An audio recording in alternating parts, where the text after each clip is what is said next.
आज का टॉपिक जो है वो class 10th standard physics electricity से रिलेटेड है। तो इलेक्ट्रिसिटी क्या होता है, सबसे बेसिक पॉइंट्स है। तो कहते हैं कि the flow of electric current in the circuit that is called the electricity. यानी कि अगर किसी सर्किट में इलेक्ट्रिक करंट फ्लो करती है तो it means that is called the electricity बोलते हैं। इलेक्ट्रिसिटी जो वर्ड्स लिया गया है वो सबसे इम्पोर्टेंट और बेसिक पॉइंट्स इलेक्ट्रॉन से है। तो इलेक्ट्रॉन क्या होता है, first of all we discuss about this. Electron actually negative charge particles होता है। इलेक्ट्रॉन का जो चार्ज की वैल्यू होती है वो 1.6 into 10 to the power of -19 coulomb के इक्वल्स होते हैं। या इलेक्ट्रॉन के चार्ज को ई से डिनोट करते हैं, यानी ई की value 1.6 into 10 to the power of -19 coulomb होती है। और इलेक्ट्रॉन का जो मास होता है हम कहते हैं 9.1 into 10 to the power of -31 kg के जस्ट इक्वल होता है। इलेक्ट्रॉन का ये मास हो गया, इलेक्ट्रॉन का चार्ज हो गया। इलेक्ट्रॉन वैसे नेचर जो है वो नेगेटिव चार्ज पार्टिकल्स का नेचर रखता है। तो 3 पॉइंट्स इलेक्ट्रॉन से रिलेटेड थे जो एवरी प्लेसेस पर इलेक्ट्रिसिटी में यूज होगा। अच्छा, इलेक्ट्रॉन्स के बारे में डिस्कस जब हो गया तो इलेक्ट्रिसिटी हो गया कि the flow of electric current in the circuit that is called the electricity, इसे इलेक्ट्रिसिटी कहते हैं। तो बेसिक पॉइंट्स आता है कि इलेक्ट्रॉनिक्स क्या होता है।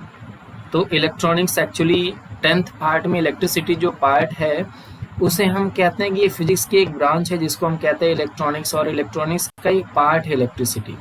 तो इलेक्ट्रॉनिक्स क्या होता है, तो हम कहते हैं कि फिजिक्स की वो ब्रांच जिसमें इलेक्ट्रिसिटी के बारे में अगर हम डिस्कस करते हैं या इलेक्ट्रिक करंट के बारे में डिस्कस करते हैं या इलेक्ट्रिक चार्ज के बारे में डिस्कस करते हैं और इनकी जितनी भी फिनोमेनास होती हैं सबके बारे में अगर हम डिस्कस करते हैं या फिर स्टडी करते हैं तो that is called the electronics, इसे हम इलेक्ट्रॉनिक्स बोलते हैं। और इलेक्ट्रॉनिक्स में इलेक्ट्रिकल डिवाइस आता है, इलेक्ट्रिसिटी आता है, या इलेक्ट्रिसिटी से रिलेटेड जितने भी लॉस, फिनोमेनास, एक्टिविटीज होती हैं उनके बारे में हम स्टडी करते हैं, that is called the electronics होता है। बेसिक पॉइंट्स आपका आता है इलेक्ट्रिक चार्ज क्या होता है, यहीं से आपका टॉपिक स्टार्ट होता है आपके 10th स्टैंडर्ड के बेसिस पर। तो इलेक्ट्रिक चार्ज क्या होता है, तो हम कहते हैं इलेक्ट्रिक चार्ज जो है वो it is intrinsic property of matter. पहला पॉइंट ये कि ये इंट्रिंसिक प्रॉपर्टी है। एक होता है एक्सट्रिंसिक, दूसरा होता है इंट्रिंसिक। इंट्रिंसिक को हम इंटरनल प्रॉपर्टी भी कह सकते हैं, यानी ये इंट्रिंसिक प्रॉपर्टी ऑफ मैटर। और matter I hope you know very well, matter क्या होता है, स्पेस ऑक्युपाइज कर रहा है, इसमें वेट होता है। या फिर हम कह सकते हैं मैटर की 3 स्टेट होती हैं, सॉलिड, लिक्विड एंड गैस। वो सारा पॉइंट्स उसी मैटर से रिलेटेड है। तो हम कहते हैं इंट्रिंसिक प्रॉपर्टी ऑफ मैटर, चाहे वो लिक्विड का हो, गैस का हो, सॉलिड का हो, वो तो मैटर में शो करता है। फिर उसकी प्रॉपर्टी जो इंट्रिंसिक प्रॉपर्टी है that is called the electric charge, यानी मैटर की इंट्रिंसिक प्रॉपर्टी में इलेक्ट्रिक चार्ज भी आता है। दूसरा कि इलेक्ट्रिक चार्ज की हेल्प से इलेक्ट्रिक फील्ड भी फाइंड की जाती है या इलेक्ट्रिक फील्ड भी प्रोड्यूस होती है। दूसरे पॉइंट्स पर अगर हम कहें तो मैग्नेटिक फील्ड भी प्रोड्यूस होती है। Electric field and magnetic field ये बोथ फील्ड्स प्रोड्यूस होती है due to the help of electric charge. यही इलेक्ट्रिक चार्ज अगर किसी लीनियर पाथ पर रोटेट करता है, लीनियर पाथ पर चलता है, तो ऑलवेज भी प्रोड्यूस द इलेक्ट्रिक फील्ड। और यही इलेक्ट्रिक चार्ज पार्टिकल्स किसी सर्कुलर पाथ पर रोटेट करता है या एक्सेलरेट करता है तो ऑलवेज भी प्रोड्यूस द मैग्नेटिक फील्ड, हमेशा वो मैग्नेटिक फील्ड को प्रोड्यूस करता है। यानी इलेक्ट्रिक चार्ज की अगर हम प्रॉपर डेफिनेशन बोलें तो कह सकते हैं कि it is intrinsic property of matter which produce electric field and magnetic field. First condition electric field कब प्रोड्यूस होती है, जब charge particle move in linear path. और मैग्नेटिक फील्ड कब प्रोड्यूस होती है, यही accelerated charge particles always produce the magnetic field. ये दोनों पोर्शंस हो गया। अभी इलेक्ट्रिक चार्ज से रिलेटेड हमने डेफिनेशन जस्ट पढ़ा। इलेक्ट्रिक चार्ज को किससे डिनोट करते हैं, तो सेकेंड पॉइंट्स आता है इलेक्ट्रिक चार्ज को हम Q से डिनोट करते हैं, और Q इक्वल टू जो वैल्यू होती है वो IT के जस्ट इक्वल होती है। इसके एक और फॉर्म में हम ये भी बोल सकते हैं कि electric current into time period, electric current into time period को भी हम इलेक्ट्रिक चार्ज बोलते हैं। यानी electric charge equal to product of electric current towards the time period, that is called the electric charge. Electric charge की unit I की unit ampere and time की unit second, तो here we can say ampere into second, this is unit of electric charge. Coulomb, this is also unit of electric charge, and Faraday is also unit of electric charge. Faraday भी electric charge की unit होती है, Coulomb भी होती है और ampere into second भी होती है, यानी तीनों यूनिट जो है वो इलेक्ट्रिक चार्ज की यूनिट होती हैं। अच्छा, इलेक्ट्रिक चार्ज ये तो यूनिट रहा, जिसमें हम ये कहते हैं कि 1 फैराडे की जो वैल्यू होती है, 1 फैराडे की जो वैल्यू होती है वो 96500 कूलम के जस्ट इक्वल होती है। यानी 1 फैराडे में हम कह सकते हैं 96500 कूलम होता है, जिससे रिलेटेड न्यूमेरिकल पूछा जाता है, या आपके 10th स्टैंडर्ड में कूलम से रिलेटेड या एम्पियर सेकंड से रिलेटेड ये क्वेश्चन होता है कि 1 कूलम की वैल्यू किसके इक्वल्स होती है। तो 1 कूलम की जो वैल्यू होती है 1 एम्पियर इलेक्ट्रिक करंट अगर पासेस इन 1 सेकेंड, यानी product of electric current towards the product of time period, that is called the 1 coulomb. It means 1 coulomb की जो वैल्यू होती है 1 ampere electric current into 1 second में अगर पास होती है तो that is called the 1 coulomb of electric charge. दूसरा पॉइंट ये भी हम कहते हैं कि कूलम से related 1 micro coulomb equal to कितना कूलम होता है, तो 10 to the power of -6 coulomb होता है। 1 पीको कूलम इक्वल टू कितना कूलम होता है, 10 के पावर -6 कूलम होता है। 1 मिली कूलम इक्वल टू 10 के पावर -3 कूलम। ये 3 इंपॉर्टेंट फार्मूला है जिसके बेसिस पर हम न्यूमेरिकल पोर्शंस में यूज़ करेंगे। ये रहा इलेक्ट्रिक चार्ज के बारे में। इलेक्ट्रिक चार्ज अगर हम टाइप्स पढ़े कि how many types of electric charge, तो हम कहते हैं इलेक्ट्रिक चार्ज जो है वो एक्चुअली 2 टाइप का होता है। First positive charge and second negative charge. Positive charge और नेगेटिव चार्ज ये 2 ही टाइप के इलेक्ट्रिक चार्ज होते हैं, और इसी के बेसिस पर इलेक्ट्रिक चार्ज की समथिंग फंडामेंटल प्रॉपर्टीज भी जो बहुत इंपॉर्टेंट है, जिसमें हम कहते हैं ये एक नेचुरल प्रॉपर्टी है इलेक्ट्रिक चार्ज की, दोनों पॉजिटिव से रिलेटेड, पॉजिटिव और नेगेटिव चार्ज से रिलेटेड। जिसमें कहते हैं कि सेम चार्जेज जो होते हैं हमेशा ऑलवेज रिपेल करते हैं, एंड अपोजिट चार्जेज जो होते हैं वो हमेशा एक दूसरे को अट्रैक्ट करते हैं। यानी कह सकते हैं कि same charges always repel to each other and opposite charges always attract to each other. This is the fundamental nature of electric charge, जिसके बेसिस पर 3 प्रॉपर्टीज हम पढ़ेंगे। ये 12th स्टैंडर्ड में भी ब्रीफली इसके बारे में दिया गया है, जिसमें हम फर्स्ट प्रॉपर्टी कहेंगे कि कंजर्वेटिव प्रॉपर्टी क्या होती है, conservative property. Second additive property, additive property, and third quantitative property, quantitative property. ये 3 प्रॉपर्टी के बारे में हम डिस्कस करेंगे 10th स्टैंडर्ड में। एक्चुअली कंजर्वेटिव प्रॉपर्टी क्या होती है, तो कंजर्वेशन ऑफ इलेक्ट्रिक चार्ज से रिलेटेड है, यानी किसी आइसोलेटेड सिस्टम में, किसी आइसोलेटेड सिस्टम में जो टोटल इलेक्ट्रिक चार्ज होता है हमेशा कंजर्व रहता है, या कह सकते हैं कि पूरे होल यूनिवर्स में इलेक्ट्रिक चार्ज जो है वो कंजर्व रहता है, इलेक्ट्रिक चार्ज कंजर्व रहता है, या कह सकते हैं इलेक्ट्रिक चार्ज को न तो क्रिएट किया जा सकता है और न ही डिस्ट्रॉय किया जा सकता है। सिर्फ इलेक्ट्रिक चार्ज का transfer one conducting material to another conducting material में सिर्फ होता है। ये प्रॉपर्टी है जिसको हम कहते हैं कंजर्वेशन प्रॉपर्टी। इट मीन्स किसी आइसोलेटेड सिस्टम में जो टोटल चार्ज होता है वो हमेशा कांस्टेंट रहता है या कंजर्व रहता है, उसमें कोई चेंजेस नहीं होता है। दूसरा पॉइंट ये भी कह सकते हैं पूरे होल यूनिवर्स में इलेक्ट्रिक चार्ज कंजर्व रहता है। कंजर्व का मीन्स ये हुआ कि उसमें कोई चेंजेस नहीं होता है, या हम कह सकते हैं इलेक्ट्रिक चार्ज को न तो क्रिएट किया जा सकता है न ही डिस्ट्रॉय किया जा सकता है। सिर्फ वन कंडक्टिंग मटेरियल से दूसरे कंडक्टिंग मटेरियल में इलेक्ट्रिक चार्ज सिर्फ ट्रांसफर होता है। ये प्रॉपर्टी रही कंजर्वेटिव प्रॉपर्टी। फिर दूसरा प्रॉपर्टी रहा एडिटिव प्रॉपर्टी। एडिटिव प्रॉपर्टी में भी हम ब्रीफली पढ़ेंगे एडिटिव प्रॉपर्टी के बारे में, जिसमें 10+2 स्टैंडर्ड में एडिटिव प्रॉपर्टी के बारे में अच्छे से डेप्थ में दिया गया है और 10th स्टैंडर्ड में बहुत नॉर्मली है। तो दूसरा प्रॉपर्टी है एडिटिव प्रॉपर्टी। एडिटिव प्रॉपर्टी में जिस तरह से हम अलजेब्राइक सम में वेरिएबल एंड कांस्टेंट को इजी हम ऐड या सब्ट्रैक्ट या मल्टीप्लाई कर लेते हैं, उसी तरह से इलेक्ट्रिक चार्ज को भी हम इजीली ऐड या सब्ट्रैक्ट कर सकते हैं।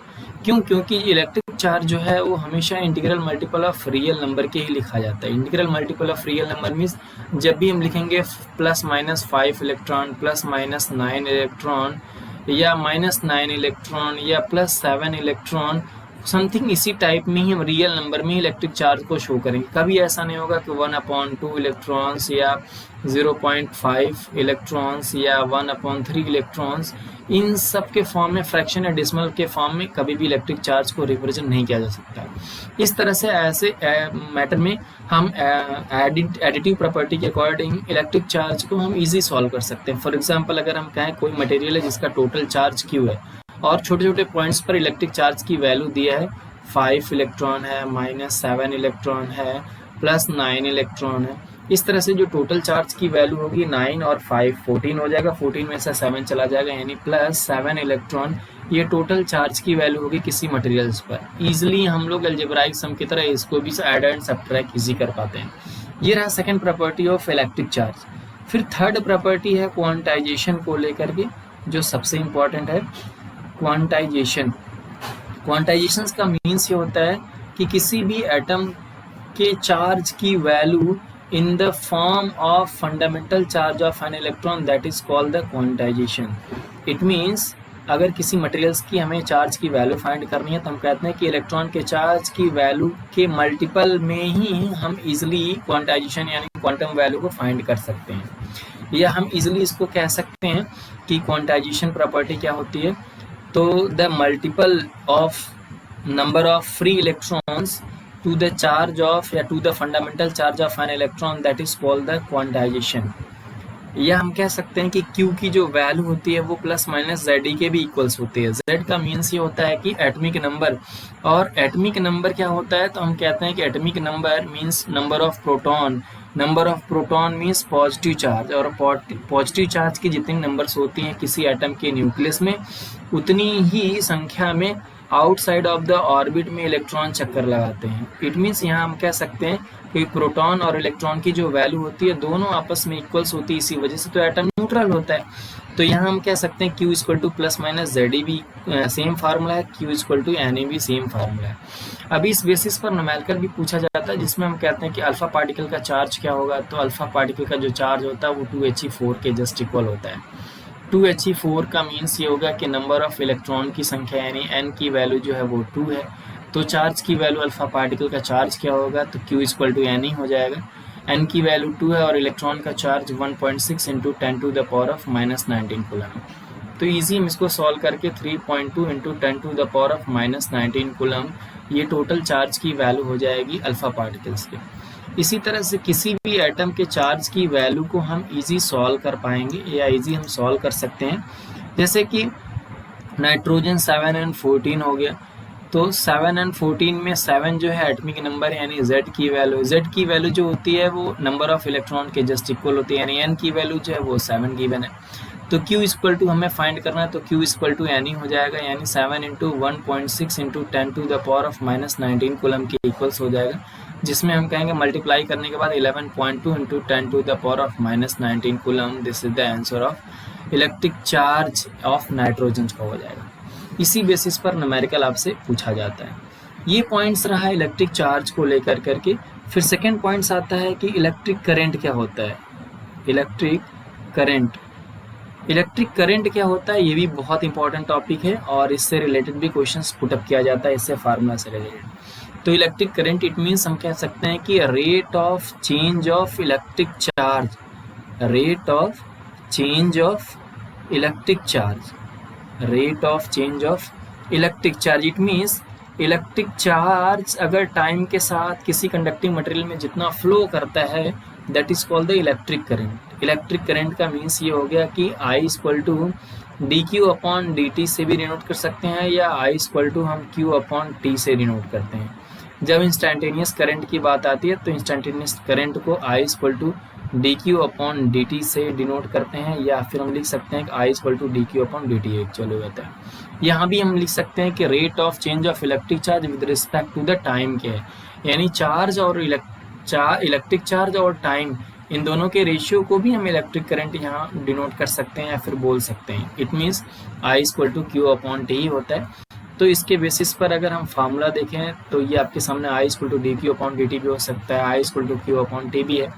इसकी यूनिट जो होगी वो अभी इलेक्ट्रिक चार्ज की जो यूनिट थी हम लोग पढ़े हैं कूलम होती है, टाइम की यूनिट जो है सेकंड होती है, तो कूलम इनटू सेकंड, इसी को हम एम्पियर भी कहते हैं। यानी एम्पियर साइंटिस्ट के थ्रू इलेक्ट्रिक करंट के बारे में बताया गया था, तो हम कहते हैं एम्पियर जो है वो इलेक्ट्रिक करंट की यूनिट है, या कूलम पर सेकंड भी इलेक्ट्रिक करंट की यूनिट है।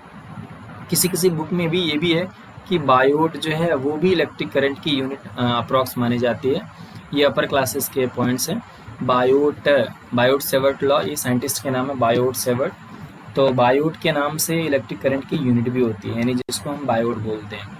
अच्छा, सेकंड पॉइंट्स रहा कि इलेक्ट्रिक करंट और इलेक्ट्रिक चार्ज, इन दोनों से रिलेटेड एक बेहतरीन क्वेश्चंस मिलेगा आपको ओम्स लॉ से रिलेटेड पॉइंट्स में, या फिर इलेक्ट्रिक पोटेंशियल से रिलेटेड पॉइंट्स में। तो अभी तक हमने डिस्कस किया इलेक्ट्रिक चार्ज और इलेक्ट्रिक करंट। इलेक्ट्रिक करंट जो है वो 2 टाइप की होती है। एक को हम कहते हैं कन्वेक्शनल करंट होती है। सेकंड को हम कहते हैं कि इलेक्ट्रॉनिक करंट होती है। ये दोनों इंपॉर्टेंट पॉइंट्स हैं। एक है कन्वेक्शनल करंट का इजी मीन्स ये होता है कि इलेक्ट्रिक करंट के जो फ्लो की डायरेक्शन होती है, अगर फ्री इलेक्ट्रॉन्स के फ्लो की डायरेक्शन के ठीक अपोजिट डायरेक्शन में फ्लो होती है, तो that is called the convectional current. It means ये कोई इलेक्ट्रॉनिक सर्किट है और इस इलेक्ट्रॉनिक सर्किट में कोई बैटरी ऐड कर देते हैं। बैटरी ऐड करने के साथ साथ जब इसमें हम इलेक्ट्रिक करंट फ्लो होती है, तो हम कहते हैं कि इलेक्ट्रिक करंट का फ्लो जो होता है वो हमेशा पॉजिटिव से नेगेटिव की ओर होता है, कि नेगेटिव से पॉजिटिव की ओर होता है। तो इलेक्ट्रिक करंट की डायरेक्शन क्या होगी? इसी बेसिस पर इलेक्ट्रिक करंट जो है वो 2 टाइप की होती है। Means electric charge particles, it means free electrons. अगर फ्री इलेक्ट्रॉन्स जिस डायरेक्शन में फ्लो करता है उसके ठीक अपोजिट डायरेक्शन में अगर इलेक्ट्रिक करंट प्रोड्यूस होती है, फ्लो करती है, तो that current is called the convectional current. Positive to negative electric current flow हो रही है यहाँ पर, तो इसके जस्ट अपोजिट डायरेक्शन में कन्वेक्शनल करंट प्रोड्यूस होगी। और हम कहते हैं कि अगर फ्री इलेक्ट्रॉन्स के ठीक सेम डायरेक्शन में अगर इलेक्ट्रिक करंट फ्लो होती है, that is called the electronic current. इसको हम इलेक्ट्रॉनिक करंट कहते हैं। एक होता है स्टेडी करंट। स्टेडी करंट का मीन्स ये होता है कि इलेक्ट्रिक करंट के फ्लो में कोई वेरिएशन ना हो, एकदम लीनियर इलेक्ट्रिक करंट का फ्लो पॉसिबल हो रहा है किसी सर्किट में, तो that is called the steady current कहते हैं। एक्चुअली 10th बेसिस के लिए कन्वेक्शनल करंट और इलेक्ट्रॉनिक करंट एनफ है। इलेक्ट्रिक करंट जो है वो 2 टाइप की होती है, कन्वेक्शनल करंट और इलेक्ट्रॉनिक करंट। कन्वेक्शनल करंट का मीन्स ये होगा कि जिस डायरेक्शन में फ्री इलेक्ट्रॉन्स का फ्लो होता है, ठीक उसके अपोजिट डायरेक्शन में अगर इलेक्ट्रिक करंट फ्लो करती है, तो that is called the convectional current. और सेम डायरेक्शन में अगर इलेक्ट्रिक करंट फ्लो होती है, तो that is called the electronic current. इस तरह से इलेक्ट्रिक करंट जो है वो 2 टाइप्स क्लियर हुआ। इलेक्ट्रिक करंट की डेफिनेशन अगेन शॉर्टकट में हम कह सकते हैं कि rate of change of electric charge. It means अगर किसी सर्किट में इलेक्ट्रिक चार्ज फ्लो कर रहा है, इलेक्ट्रिक चार्ज अगर फ्लो कर रहा है, तो टाइम के साथ कितना इलेक्ट्रिक चार्ज फ्लो करता है, इसकी वैल्यू को ही हम इलेक्ट्रिक करंट कहते हैं। अगर कम टाइम में इलेक्ट्रिक चार्ज ज़्यादा फ्लो करेगा तो हम कह देंगे इलेक्ट्रिक करंट ज़्यादा होगी, और ज़्यादा टाइम में इलेक्ट्रिक चार्ज अगर थोड़ा फ्लो करेगा तो इलेक्ट्रिक करंट की भी वैल्यू बहुत मिनिमम होगी या कम होगी। जिसके बेसिस पर हम कहते हैं कि इलेक्ट्रिक करंट का जो फॉर्मूला होता है I=dQ/dt या फिर I=Q/T। इसकी यूनिट जो होती है वो एम्पियर भी होती है और कूलम पर सेकंड भी होती है। दोनों टॉपिक्स होता है इलेक्ट्रिक करंट से रिलेटेड। अब हम नेक्स्ट पॉइंट पर चलते हैं कि इलेक्ट्रिक सर्किट क्या होती है। इलेक्ट्रिक सर्किट क्या होती है? अच्छा, इलेक्ट्रिक सर्किट का मीन्स अभी इलेक्ट्रिक चार्ज पढ़ें, इलेक्ट्रिक करंट पढ़ें, तो चाहे इलेक्ट्रिक करंट हो या फिर इलेक्ट्रिक चार्ज, जब किसी न किसी वायर में, किसी न किसी कंडक्टिंग मटेरियल्स में फ्लो करता है या पासेस होता है one place to another place, तो इलेक्ट्रिक सर्किट ही है जिसके थ्रू इलेक्ट्रिक करंट मूव करती है one place to another place, या इलेक्ट्रिक चार्ज पास करता है one place to another place. तो एक्चुअली इलेक्ट्रिक सर्किट क्या होती है? तो हम कहते हैं कि ये एक मीडियम है जिसके थ्रू ये एक कंडक्टिंग मीडियम है, कह सकते हैं ये एक कंडक्टिंग मीडियम है जिसके थ्रू इलेक्ट्रिक करंट यानी I भी फ्लो करती है, या कह सकते हैं Q इलेक्ट्रिक चार्ज भी फ्लो करता है टाइम के साथ। तो here what is the electric circuit? तो हम कहते हैं कि इलेक्ट्रिक सर्किट वो मीडियम है, इलेक्ट्रॉनिक मीडियम है, वो कंडक्टिंग मीडियम है कह लीजिए, जिसके थ्रू इलेक्ट्रिक करंट या इलेक्ट्रिक चार्ज फ्लो करता है, one place to another place move होता है इलेक्ट्रिक चार्ज या free electrons, that is called the electric circuit. अच्छा, इलेक्ट्रिक सर्किट जो होती है वो 2 टाइप की होती है। एक को हम कहते हैं कि एनालॉग सर्किट और दूसरे को कहते हैं डिजिटल सर्किट। एनालॉग सर्किट और डिजिटल सर्किट, इन दोनों के बारे में भी जानना बहुत ज़रूरी है। आजकल के टाइम पर सबसे ज़्यादा जो सर्किट यूज होती है इलेक्ट्रॉनिक डिवाइस में वो डिजिटल सर्किट ही आती है, या डिजिटल सर्किट के बने सारे के सारे डिवाइस अब आते हैं। एनालॉग सर्किट जो होती है इसमें हम कहते हैं कि इसमें इलेक्ट्रिक करंट का जो फ्लो होता है वेरिएशन के साथ होता है। इट मीन्स ऐसी सर्किट जिसमें इलेक्ट्रिक करंट टाइम के साथ वेरिएट करते हुए या फिर फ्लक्चुएट करते हुए मूव करती है, तो ऐसी इलेक्ट्रॉनिक सर्किट को हम एनालॉग सर्किट कहते हैं। एनालॉग सर्किट, जिसके थ्रू हम कहते हैं कि एनालॉग सर्किट में ही अल्टरनेटिंग करंट फ्लो करती है। अल्टरनेटिंग करंट का मीन्स ये हो गया कि वो इलेक्ट्रिक करंट की वैल्यू जो टाइम के साथ फ्लक्चुएट करती है, फिर टाइम के साथ वेरिएट करती है, या हमेशा उसके टाइम के साथ डायरेक्शन बदलती रहती है, उसकी वैल्यू बदलती रहती है, तो उसी को हम अल्टरनेटिंग करंट कहते हैं। और जिसमें ये अल्टरनेटिंग करंट फ्लो करती है, ऐसी सर्किट को हम एनालॉग सर्किट बोलते हैं। डिजिटल सर्किट का मीन्स ये होता है कि जिसमें इलेक्ट्रिक करंट की वैल्यू सेम डायरेक्शन में, सेम वैल्यू एक फिक्स्ड अमाउंट के साथ इलेक्ट्रिक करंट अगर फ्लो करती है, तो that is called the digital circuit. Digital circuit में इलेक्ट्रिक करंट में कोई वेरिएशन नहीं होता, टाइम के साथ कोई फ्लक्चुएशन या कोई चेंजेस उसमें नहीं होता है। इसी वजह से इसको हम डिजिटल सर्किट कहते हैं। डिजिटल सर्किट के बेसिस पर जो इलेक्ट्रिक करंट फ्लो करती है उसको हम डायरेक्ट करंट कहते हैं। डायरेक्ट करंट और एसी और डीसी, यही दो टाइप के डिफरेंट टाइप की इलेक्ट्रिक करंट होते हैं, जिसमें हम कहते हैं कि एसी का मीन्स इसमें इलेक्ट्रिक करंट वेरिएशन के साथ फ्लो करती है। डीसी करंट का मतलब किसी फिक्स्ड वोल्टेज पर इलेक्ट्रिक करंट का फ्लो पॉसिबल होता है, उसे हम डीसी करंट बोलते हैं। तो ये सर्किट, इलेक्ट्रॉनिक सर्किट समझ में आ जाएगा आप लोग को इजीली कि वो कंडक्टिंग मीडियम है या वो कंडक्टिंग मटेरियल है, या फिर कह लीजिए वो वे है जिसके थ्रू इलेक्ट्रिक करंट और इलेक्ट्रिक चार्ज दोनों फ्लो पॉसिबल होता है। That is called the electric circuit. ये टू टाइप्स की होती है, एनालॉग सर्किट और डिजिटल सर्किट। एनालॉग सर्किट क्या होती है? जिसमें इलेक्ट्रिक करंट वेरिएशन के साथ मूव करती है, that is called the analog circuit. और जिसमें इलेक्ट्रिक करंट फिक्स्ड वोल्टेज पर पास होती है फिर मूव करती है, that is called the digital circuit. सबसे ज़्यादा यूज़ अब किसी भी डिजिटल इलेक्ट्रॉनिक सर्किट, डिजिटल जितने भी डिवाइसेस होते हैं सब में अप्रॉक्स डिजिटल सर्किट ही यूज़ की जाती है। अच्छा, ये आपका थर्ड टॉपिक हो गया। पहला हम लोग अभी जस्ट पढ़ें कि इलेक्ट्रिक चार्ज क्या होता है। सेकेंड टॉपिक हमने अभी जस्ट डिस्कस किया कि इलेक्ट्रिक करंट क्या होता है। फिर थर्ड टॉपिक अभी डिस्कस किया कि इलेक्ट्रिक सर्किट क्या होती है। हम नेक्स्ट टॉपिक पढ़ेंगे कि इलेक्ट्रिक पोटेंशियल क्या होता है, जो इम्पोर्टेंट है। इलेक्ट्रिक पोटेंशियल, इलेक्ट्रिक पोटेंशियल से रिलेटेड नेक्स्ट पॉइंट्स में हम लोग ओम्स लॉ भी पढ़ेंगे आफ्टर द रेजिस्टेंस या इलेक्ट्रिक रेजिस्टेंस के बाद। तो इलेक्ट्रिक पोटेंशियल एक्चुअली है क्या?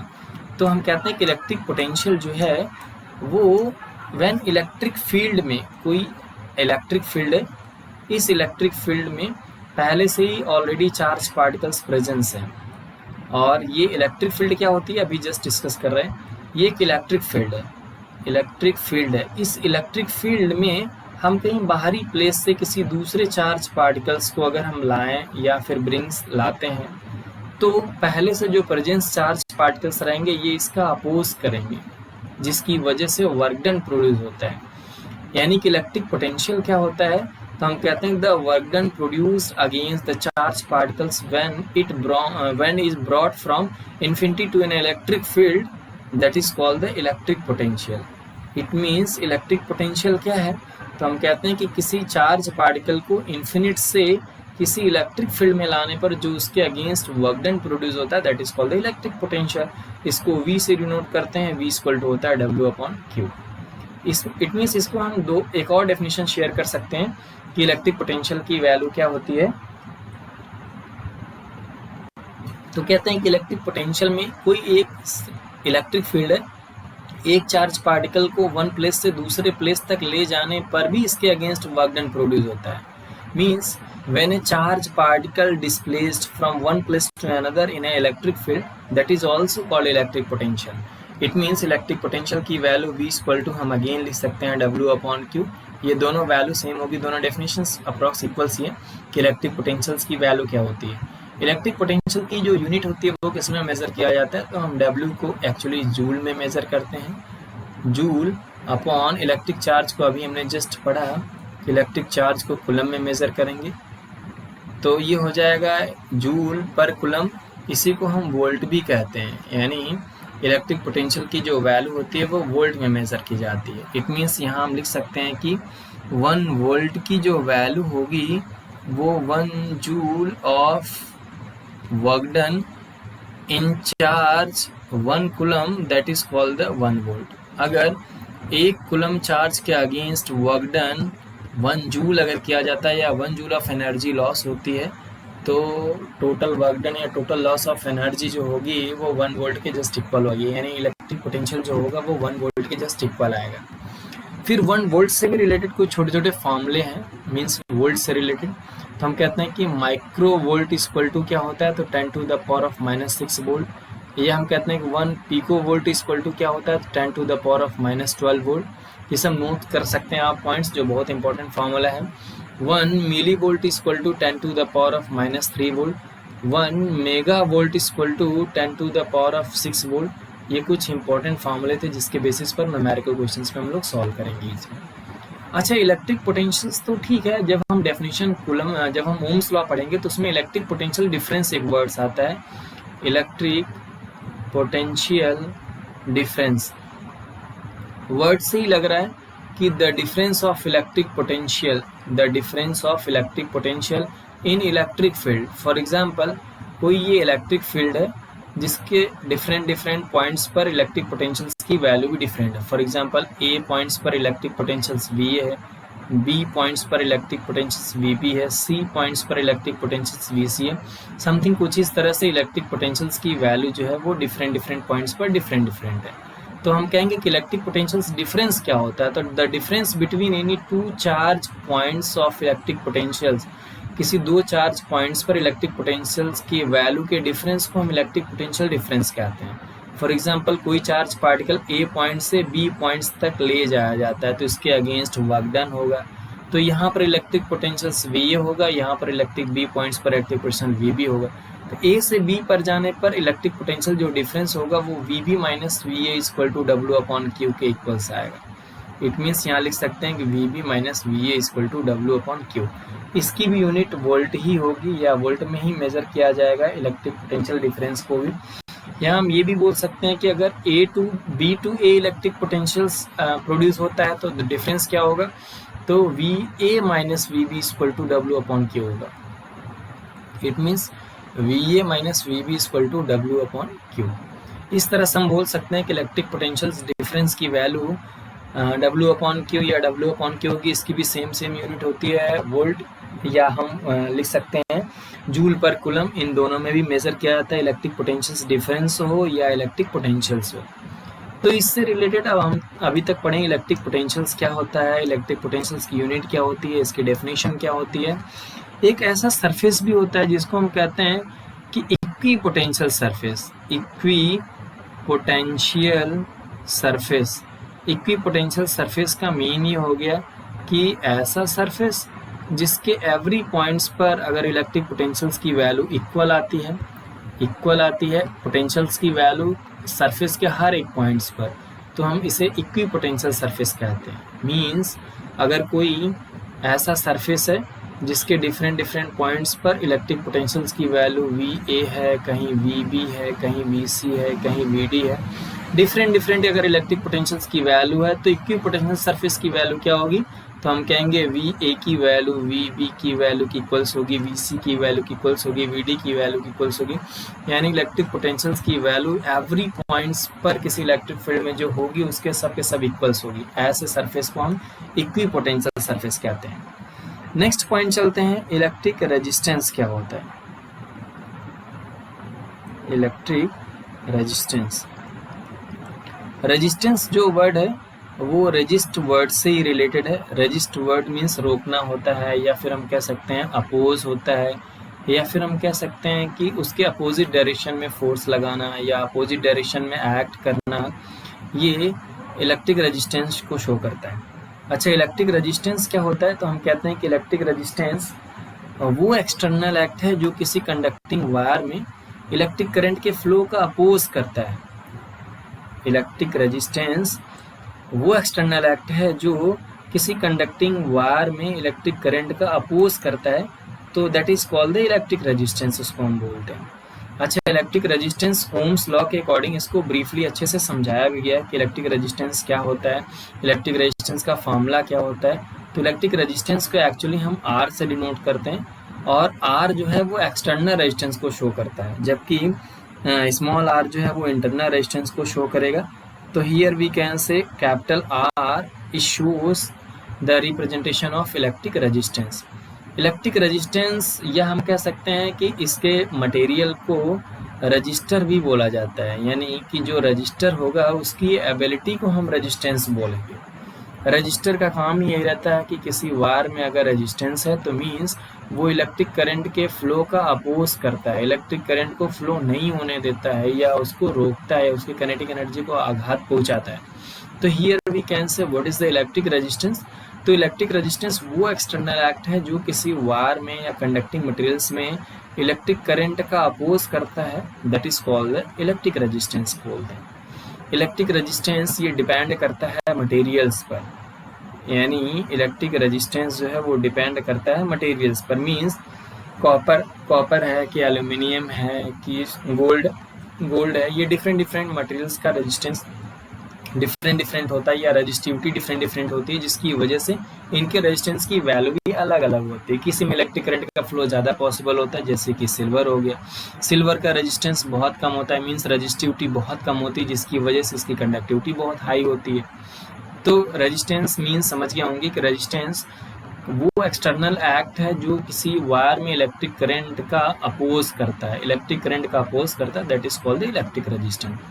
इलेक्ट्रिक रेजिस्टेंस के बारे में ओम्स लॉ के बारे में हम पढ़ते हैं अभी जस्ट, और ओम्स लॉ एक बहुत इंपॉर्टेंट टॉपिक है और आपका प्रैक्टिकल भी 10th स्टैंडर्ड में तो अब डिलीटेड हो चुका है, 12th स्टैंडर्ड में आपका प्रैक्टिकल भी आपको इसी से टॉपिक से रिलेटेड मिलेगा, ओम्स लॉ से।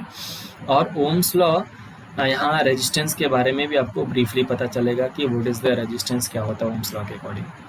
अच्छा, ओम्स लॉ है क्या? तो हम कहते हैं कि ये जर्मन फिजिसिस्ट साइमन ओम, जिसके अकॉर्डिंग एक नॉर्मल सर्किट के लिए रेशियो फाइंड किया गया V एंड I का, यानी एक relation between electric potentials and electric current, that is called the Ohm's law. इसको हम ओम्स लॉ बोलते हैं और कहते हैं कि ये स्टेटमेंट जो है इसकी eight the constant physical quantity अगर कांस्टेंट करने पर, लाइक टेम्परेचर की वैल्यू कांस्टेंट करने पर, किसी इलेक्ट्रॉनिक सर्किट में, किसी इलेक्ट्रिक सर्किट में जो इलेक्ट्रिक पोटेंशियल्स प्रोड्यूस होता है through the work done against the charge particle in the circuit, it means electric charge के वो डायरेक्टली प्रोपोर्शनल होता है। मीन्स V की जो वैल्यू होगी वो directly proportional to electric current की होगी, यानी V की वैल्यू अगर इंक्रीज करेगी तो I की भी वैल्यू इंक्रीज होगी। मीन्स उल्टा भी हम कह देंगे कि I की वैल्यू अगर इंक्रीज करेगी तो at that condition electric potential ज़्यादा प्रोड्यूस होगा। इलेक्ट्रिक करंट की वैल्यू अगर कम होगी तो इलेक्ट्रिक करंट की वैल्यू कम होने की वजह से इलेक्ट्रिक पोटेंशियल्स भी डिक्रीज करेगा या नॉर्मल होगा या कम होगा। तो here we can say at the constant physical quantity पर, लाइक टेम्परेचर की वैल्यू कांस्टेंट होने पर इलेक्ट्रिक पोटेंशियल्स की जो वैल्यू होगी यानी V directly proportional to electric current के होगा, यानी V इक्वल टू I के होगा। तो V इक्वल टू ये डायरेक्टली प्रोपोर्शनल हटेगा, एक कांस्टेंट हो जाता है जिसको हम इलेक्ट्रिक रेजिस्टेंस कहते हैं, और इस इलेक्ट्रिक रेजिस्टेंस की जो वैल्यू होती है वो V अपॉन I के जस्ट इक्वल होती है, या हम कह सकते हैं कि V equal to electric potentials and I दोनों के रेशियो के इक्वल्स होता है। इलेक्ट्रिक पोटेंशियल्स की यूनिट अगर कहें तो इसको हम वोल्ट में मेज़र करते हैं, जबकि इलेक्ट्रिक करंट की जो वैल्यू होती है वो एम्पियर में मेज़र की जाती है। तो साइमन ओम के साइंटिस्ट नाम की वजह से इलेक्ट्रिक रेजिस्टेंस की जो यूनिट होती है वो ओम बोली जाती है या ओम होती है। इसको ओम सिंबल कुछ इस तरह से सिंबल से हम लिखते हुए, यानी आर की जो वैल्यू होगी मेजरमेंट में, जिसमें रिटन में क्वेश्चंस में लिखा जाएगा न्यूमेरिकल्स में, वो ओम में लिखा जाएगा या वोल्ट पर एम्पियर में भी लिखा जाता है, ये आर की यूनिट होगी। इट मीन्स आर जो है वो इलेक्ट्रिक रेजिस्टेंस है जो ओम्स लॉ के अकॉर्डिंग हम अभी जस्ट पढ़े, और ये भी देखते हैं कि इलेक्ट्रिक रेजिस्टेंस जो है ओम्स लॉ के अकॉर्डिंग ये सम इम्पॉर्टेंट फैक्टर्स पर डिपेंड भी करता है, यानी आर जो है वो डिपेंड करता है, पहला पॉइंट ये कि नेचर ऑफ मटेरियल, किसी मटेरियल के नेचर पर ये डिपेंड करता है कि उसका नेचर कैसा है मटेरियल्स का, जिसकी वजह से आर की वैल्यू कम या ज़्यादा होती है। दूसरा पॉइंट ये है कि आर जो है वो डिपेंड करता है किसी वायर की लेंथ के, यानी अगर लेंथ ज़्यादा होगी तो रेजिस्टेंस भी ज़्यादा होगा, मीन्स डायरेक्टली प्रोपोर्शनल होता है। दूसरा इसका इन्वर्सली प्रोपोर्शनल जो है वो surface area of electric wire कह लीजिए या फिर कंडक्टिंग वायर कह लीजिए, जिसमें हम कहते हैं कि इलेक्ट्रिक रेजिस्टेंस जो है वो inversely proportional to area of wire के होता है। यानी कोई वायर बहुत अगर मोटा रहेगा तो इसका मीन्स ये हो जाएगा कि एरिया ज़्यादा होगा, जब एरिया ज़्यादा होगा तो उसका रेजिस्टेंस जो होगा वो कम होगा, एरिया ज़्यादा होने की वजह से रेजिस्टेंस की वैल्यू क्या होगी वो कम होगी।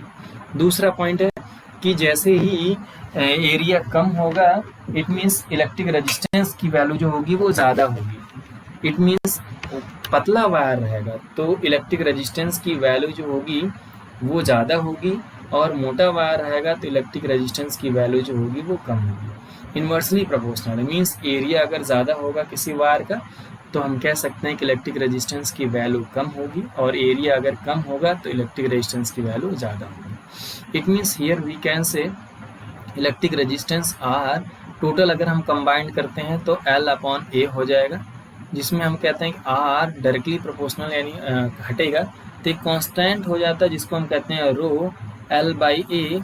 इस तरह से हम आर का फार्मूला जो देखें तो आर इक्वल टू यानी रेजिस्टेंस इक्वल टू आ जाएगा रो L/A। रो L/A की हेल्प से रो क्या है, ये कांस्टेंट है जिसको हम इलेक्ट्रिक रेजिस्टेंस रेजिस्टिविटी बोलते हैं या फिर स्पेसिफिक रेजिस्टेंस भी इसको बोलते हैं, जिसकी वैल्यू हम लिख सकते हैं RA/L होती है फार्मूले के बेसिस पर। तो हियर हम कह सकते हैं कि रेजिस्टिविटी की जो टोटल वैल्यू आएगी या रेजिस्टिविटी का जो फार्मूला आएगा वो रो इक्वल टू RA/L आएगा, जिसके बेसिस पर अगर हम कहें कि इसकी यूनिट क्या होगी तो रो इक्वल टू आर की यूनिट तो ओम हो जाती है, एरिया की मीटर स्क्वायर अपॉन मीटर तो 1 मीटर से मीटर कैंसिल हो जाएगा, जिसके बेसिस पर हम कहते हैं कि ओम मीटर ये इसकी यूनिट हो जाएगी, जिसको हम कहते हैं इलेक्ट्रिक रेजिस्टेंस। इलेक्ट्रिक रेजिस्टेंस जो है वो डिपेंड करता है टेम्परेचर पर भी डिपेंड करता है, फिर रिलैक्सेशन टाइम पर डिपेंड करता है, फिर हम कह सकते हैं कि लेंथ ऑफ वायर पर और एरिया ऑफ वायर पर डिपेंड करता है। ये सब 2-3 इम्पोर्टेंट फैक्टर्स हैं जो हम रेजिस्टिविटी, कंडक्टिविटी, कंडक्टेंस ये नेक्स्ट टॉपिक में स्टडी करेंगे। आज के लिए हम चाहेंगे बस इतना ही। Next day what is the Ohm's law और वी एंड एस के मिड में ग्राफ क्या होगा, वी और आई के मिड में, फिर उसके बाद रेजिस्टिविटी किस पर डिपेंड करती है, टेम्परेचर का इंपॉर्टेंस क्या रहता है, टेम्परेचर के डिफरेंस डिपेंड करने की वजह से रेजिस्टिविटी या रेजिस्टेंस पर क्या फ़र्क पड़ता है, ये सब मोर पॉइंट्स ऐसे हैं जो बहुत इंपॉर्टेंट है 10th स्टैंडर्ड के बेसिस पर। वो हम नेक्स्ट डे स्टार्ट करेंगे या नेक्स्ट वीडियोज़ में हमें आपको मिलेगा। आज के लिए मैं बस इतना ही चाहूँगा। थैंक्स।